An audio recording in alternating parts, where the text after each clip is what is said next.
Good evening students.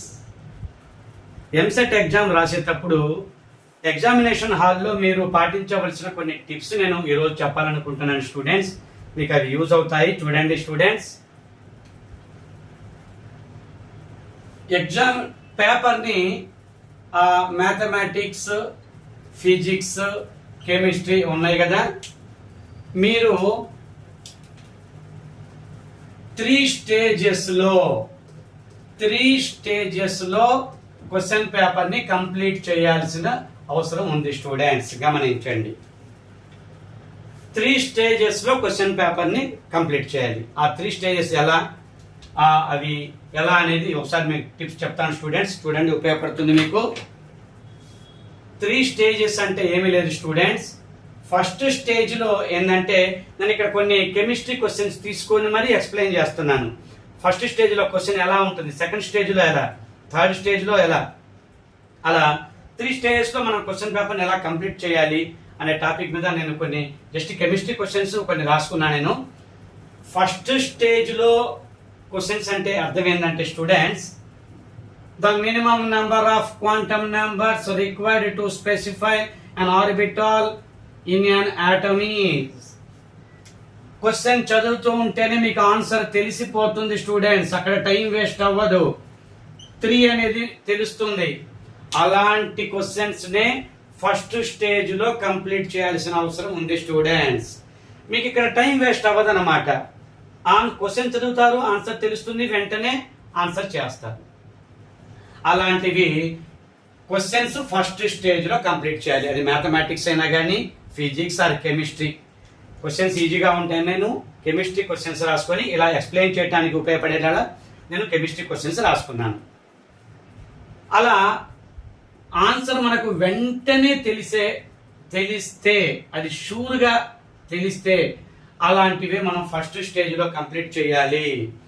ఒక నార్మల్గా prepare అయిన స్టూడెంట్స్, మరి హెవీగా అన్ని బుక్స్ ప్రిపరేషన్ ప్లాను 100% కవర్ చేయకుండా నార్మల్గా ప్రిపరేషన్ ప్లాన్ ఉన్న ఒక స్టూడెంట్ని దృష్టిలో పెట్టుకుని ఎక్స్ప్లెయిన్ చేస్తున్నాను. ఇది హైలీ చక్కగా చాలా బుక్స్ రిఫర్ చేసి మంచిగా మా నోట్స్ కలెక్ట్ చేసుకొని ప్రిపరేషన్ చేసి హై రేంజ్లో ప్రిపేర్ అయ్యే వాళ్ళకి కూడా ఉపయోగపడుతుంది. నేను వీళ్ళని దృష్టిలో పెట్టుకొని యావరేజ్గా ప్రిపరేషన్ సాగించిన వాళ్ళ గురించి నేను దృష్టిలో పెట్టుకొని చెప్తున్నాను స్టూడెంట్స్. వాళ్ళు కూడా మంచి స్కోర్లోకి వెళ్ళొచ్చు.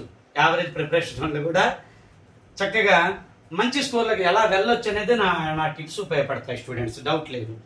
చూడండి, ఇలాంటి క్వశ్చన్స్ మ్యాథమెటిక్స్లో ఫస్ట్ మనం చూడంగానే ఒక 25 పెట్టగలిగారు అనుకోండి స్టూడెంట్స్. ఫిజిక్స్లో ఒక 15, కెమిస్ట్రీలో ఒక 10. దీన్ని ఫస్ట్ స్టేజ్ అంటారు. ఫస్ట్ స్టేజ్ ఓకే, ఇక్కడ సెకండ్ వేరే అర్థం. ఓకే, ఫస్ట్ స్టేజ్లో మ్యాథ్స్, ఫిజిక్స్, కెమిస్ట్రీ కోసం మ్యాథ్స్లో ఒక 25, ఫిజిక్స్లో ఒక 15, కెమిస్ట్రీలో ఒక 10 దొరికాయి స్టూడెంట్స్ అనుకుందాం. ఇక్కడ టైం వేస్ట్ అవ్వలేదు. మీకు 30, 40, 50 క్వశ్చన్స్ కంప్లీట్ చేశారు మీరు. ఫస్ట్ స్టేజ్లో 50 క్వశ్చన్స్ని కంప్లీట్ చేశారు. బట్ మీకు ఇక్కడ ఎక్కడ టైం వేస్ట్ అవ్వలేదు. చాలా ఫాస్ట్గా మీకు ఇదే కదా ఆన్సరు, ఇదే కదా అన్నట్టుగా అలా అనుకునేవి మీరు చేసుకుంటూ ముందుకు వెళ్ళాలి స్టూడెంట్స్. సెకండ్ స్టేజ్ ఏంటంటే మీకు ఇప్పుడు చెప్తున్నాను చూడండి. an example for network solid is. 2 options లో డౌట్స్ ఉంటాయి. ఇక్కడ 4 ఆప్షన్స్ ఉన్నాయి. ఏ ఆప్షన్ లో మీకు డౌట్ రాలేదు స్టూడెంట్స్, షూర్ గా డి ఆప్షన్ 3 అనే ఆన్సర్ తెలిసింది. అలాంటివే ఆన్సర్ చేసుకుంటూ వెళ్ళండి. అది ఫస్ట్ స్టేజ్. అలాంటి వాటిలో మ్యాథ్స్ లో 25, ఫిజిక్స్ లో 15, కెమిస్ట్రీ 10 వచ్చాయి అనుకుందాం ఒక స్టూడెంట్ కి. ఎగ్జాంపుల్ ఇచ్చాను. చక్కగా ప్రిపరేషన్ చేసిన దాన్ని బట్టి ఇక్కడ మీకు ఇక్కడ ఫస్ట్ స్టేజ్లోనే 30 పెట్టవచ్చు, కొంతమంది 40 చేయొచ్చు, 50 చేయొచ్చు. చక్కగా బాగా హెవీగా hard work preparation plan, number of books refer చేసి ఇయర్ మొత్తం ప్రిపరేషన్ ప్లాన్ చక్కగా చేసుకున్న వాళ్ళకి 60 కూడా ఉంటారు స్టూడెంట్స్, కాదంటలేదు నేను. ఫస్ట్ టైం రౌండ్లోనే ఇలా 60 స్కోర్ చేసే వాళ్ళు కూడా ఉంటారు మ్యాథమెటిక్స్, మంచి ర్యాంకర్స్ వాళ్ళు వాళ్ళ నుంచి మనం ర్యాంకు బిలో 1000 ఎక్స్పెక్ట్ చేయొచ్చు. అలాంటి ప్రిపరేషన్ ప్లాన్ వాళ్ళు ఉంటారు. నేను 25 మినిమం తీసుకున్న స్టూడెంట్స్, ఒక యావరేజ్గా ప్రిపరేషన్ సాగించిన ఒక స్టూడెంట్ని దృష్టిలో పెట్టుకొని అతనికి నేను టిప్స్ చెప్తున్నాను. అతను కూడా అతని నాలెడ్జ్తో వచ్చిన మార్కులతో పాటుగా అదనంగా అసలు తెలియని క్వశ్చన్ ఎలా స్కోర్ చెయ్యాలనే టిప్స్ మీకు నేను లాజిక్స్ చెప్తున్నాను స్టూడెంట్స్. వాళ్ళకి బాగా ఉపయోగపడతాయి, చక్కగా అందరికీ ఉపయోగపడతాయి నా టిప్స్. చూడండి స్టూడెంట్స్, ఇలా SiO2నా CaF2నా అనేది డౌట్ వస్తూ ఉంటుంది. ఏనా సీనా ఆప్షన్, అలాంటివి సెకండ్ స్టేజ్లో మనం ఇలాంటి క్వశ్చన్ని కంప్లీట్ చేయాలి స్టూడెంట్స్. ఫస్ట్ స్టేజ్లో చూడంగానే ఆన్సర్ పెట్టేసాం, అయిపోయినాయి. అలాంటివి ఎన్ని వచ్చాయో చెప్పా కదా, ఒక స్టూడెంట్కి 50 దాకా వచ్చాయి. ఇప్పుడు సెకండ్ స్టేజ్, మళ్ళీ మీరు ఏవైతే ఆన్సర్ చేయకుండా అలా వదిలేసి ఉంటారో, ఇప్పుడు మళ్ళీ చూడండి, ఫస్ట్ పెట్టేశారు, సెకండ్ పెట్టేశారు, థర్డ్ వదిలేశారు డౌట్ వచ్చి, ఫోర్త్ వదిలేశారు, ఫిఫ్త్ ఓకే, సిక్స్త్ది, సెవెంత్, ఎయిత్ డౌట్, ఇలా వదిలేశారు. ఇప్పుడు సెకండ్ స్టేజ్లో మళ్ళీ థర్డ్ క్వశ్చన్ దగ్గరికి రావాలి. మళ్ళీ ఫస్ట్ నుంచి చూసుకుంటాం కదా, మ్యాథమెటిక్స్, ఫిజిక్స్, కెమిస్ట్రీ. ఇలా వచ్చినప్పుడు మనకు ఫస్ట్ స్టేజ్లో ఆన్సర్ చూడంగానే ఓకే అనుకున్నది పెట్టేశాం కదా. ఇలా 2 ఆప్షన్స్ డౌట్ ఉన్నవి అన్ని అక్కడ ఆలోచిస్తూ ఉండకూడదు స్టూడెంట్స్, అది నేను చెప్తుంది. థర్డ్ క్వశ్చన్కి 2 ఆప్షన్స్లో డౌట్ వచ్చింది. ఫస్ట్ది ఓకే చూడగానే పెట్టేశారు, సెకండ్ది ఓకే ఆన్సర్ చేశారు, థర్డ్ది 2 ఆప్షన్స్లో డౌట్ ఉంది. ఈ సెకండ్, ఫోర్త్ ఆప్షన్ అసలు మీకు డౌటే లేదు, ఇవి రెండే అని డౌట్ వస్తుంది. అలాంటివి అక్కడ వెంటనే ఏనో సీనో పెట్టేద్దాం అనేది మీరు అనుకోకూడదు స్టూడెంట్స్. ఏనో సీనో ఆన్సర్ చేసేద్దాం అనే డౌట్ అలా అక్కడ మీరు ఆన్సర్ అనేది చేయకూడదు. అర్థమైందా స్టూడెంట్స్? అలాంటివి స్కిప్ చేసి మీరు వెంటనే 5th క్వశ్చన్ పెట్టేశారు, 6th పెట్టేశారు, 7th కూడా ఇలా 2 ఆప్షన్స్లో డౌట్ ఉంది, వెంటనే ఏదో ఒకటి పెట్టేద్దాం, ఏనో సీనో, టైం సరిపోదు, అట్లా అనుకోవద్దు స్టూడెంట్స్, ఎప్పటికీ అనుకోవద్దు. దాటండి, ఆ క్వశ్చన్ కూడా దాటి ముందుకు వెళ్ళండి. అలా ఇవి సెకండ్ స్టేజ్లో ఎలాంటి క్వశ్చన్స్ మీరు ఆన్సర్ చేయాలో చెప్పా కదా, ఇలాంటివి అన్నమాట. ఇలాంటివి సెకండ్ స్టేజ్లో ఇలా ఈ క్వశ్చన్స్ అన్ని పెట్టేశారు కదా, మళ్ళీ సెకండ్ స్టేజ్లోకి వచ్చారు కదా, అప్పటికే 1 అవర్ గడిచి ఉంటుంది. అప్పటికి మన మైండ్ ఖచ్చితంగా రివిజన్ చేసుకొని ఉంటుంది స్టూడెంట్స్. ఖచ్చితంగా దాని ఆన్సర్ని, కరెక్ట్ ఆన్సర్ని రివైండ్ చేసుకొని మీకోసం రెడీగా ఉంటుంది. సెకండ్ టైం ఈ థర్డ్ క్వశ్చన్ మళ్ళీ నువ్వు సెకండ్ స్టేజ్లో ఈ క్వశ్చన్కి వచ్చి చదివేటప్పుడు, an example for a network solid is, second స్టేజ్లోకి వచ్చావు, మళ్ళీ ఆ క్వశ్చన్ని చదువుతున్నావు. SiO2 కదా, ఏంది CaF2 అనుకుంటున్నావు? SiO2 కదా ఆన్సర్. కరెక్ట్ ఆన్సర్ చెప్పేది స్టూడెంట్స్. మీ మైండ్ చక్కగా రివిజన్ చేసుకొని ఈ 1 అవర్లో కరెక్ట్ ఆన్సర్ని మీకు మళ్ళీ సెకండ్ స్టేజ్లోకి వచ్చినప్పుడు కరెక్ట్ ఆన్సర్ని ఖచ్చితంగా చెప్తుంది. ఇలాంటివి 90% ఓకే అవుతాయి, డౌట్ లేదు స్టూడెంట్స్. మీ మైండ్ రివిజన్ చేసుకోవడానికి టైం ఇచ్చారు, మీరు 1 అవర్ టైం ఇచ్చారు.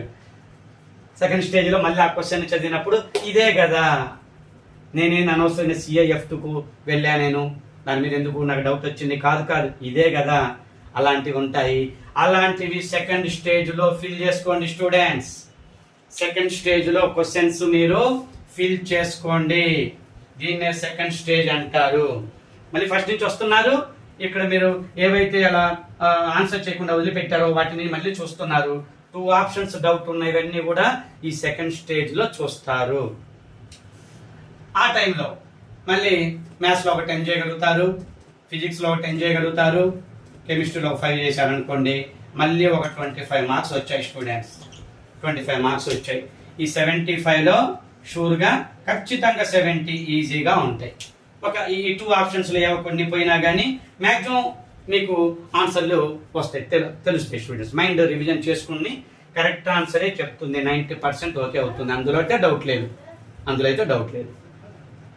ఇక థర్డ్ స్టేజ్ క్వశ్చన్స్ ఏంది, ఇవేంది ఎలా ఉంటాయి అంటే, choose the acidic oxide from the following CO, GeO, SNO, PbO. అసలు ఈ క్వశ్చన్ కూడా మీరు ఎక్కడ చదివి ఉండలేదు, అసలు ఈ ఆప్షన్స్ కూడా కొత్తగా ఉంటున్నాయి. ఇవి ఎక్కడ అసలు మీరు చదివినట్టుగా లేదు, మీ ప్రిపరేషన్లో ఇది కనపడలేదు, కొత్తగా ఈ క్వశ్చన్ కనపడింది. వీటిని మనం థర్డ్ స్టేజ్ క్వశ్చన్స్ అంటాం స్టూడెంట్స్.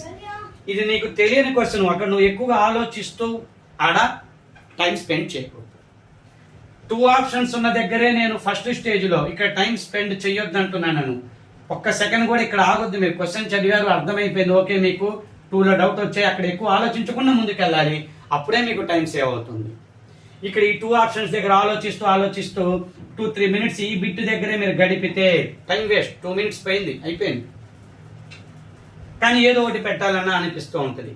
వెంటనే దీన్ని సెకండ్ స్టేజ్లో పెడితే అప్పుడు ఆన్సర్ చేస్తే ఖచ్చితంగా మైండ్ రివిజన్ చేసుకొని కరెక్ట్ ఆన్సర్ మైండ్కి థాట్ రావడానికి ఎక్కువగా అవకాశాలు ఉంటాయి స్టూడెంట్స్. మళ్ళీ ఇక్కడ 7th క్వశ్చన్ దగ్గరకు వచ్చారు, ఇలాంటి క్వశ్చన్ తగిలింది మీకు. ఎక్కడ చదవలేదు, ఇక్కడ మీరు ఆలోచిస్తూ ఉండకూడదు, అసలు ఆగకూడదు, ఆప్షన్స్ చూసినా మీకు అనవసరమే. ఇలాంటి క్వశ్చన్స్ ఉంటాయి స్టూడెంట్స్, ఉంటాయి కదా.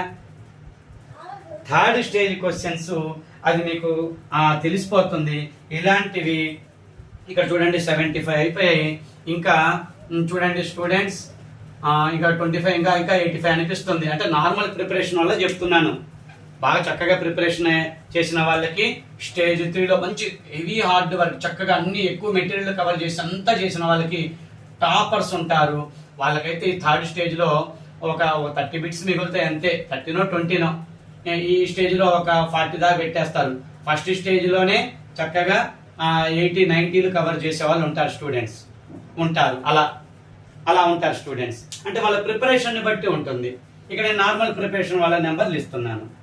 ఇలా స్కోర్ వస్తే వీళ్ళు ఎలా నెక్స్ట్ స్టేజ్కి నెక్స్ట్ మంచి స్కోర్ ఎలా చేయగలగాలి, వీళ్ళు ఇక్కడే ఉండాలన్నా, 70 మార్క్స్ దగ్గరే వీళ్ళు ఇక్కడ ఉండిపోవాలన్నా అనేది కాకుండా ఆ తెలియని క్వశ్చన్ కూడా ఎలా ఆన్సర్ చెయ్యాలి, ఎలా మనం క్యాచ్ చేయాలి ఆ బిట్ని, అలాంటి వాటిని అనేది చెప్పేది నా టార్గెట్ స్టూడెంట్స్. ఎక్కువ మందికి రీచ్ అవ్వాలి. లైక్ చేయండి స్టూడెంట్స్. నా వీడియో మీకు నచ్చితే, నా టిప్స్ నచ్చితే చక్కగా లైక్ చేయండి స్టూడెంట్స్.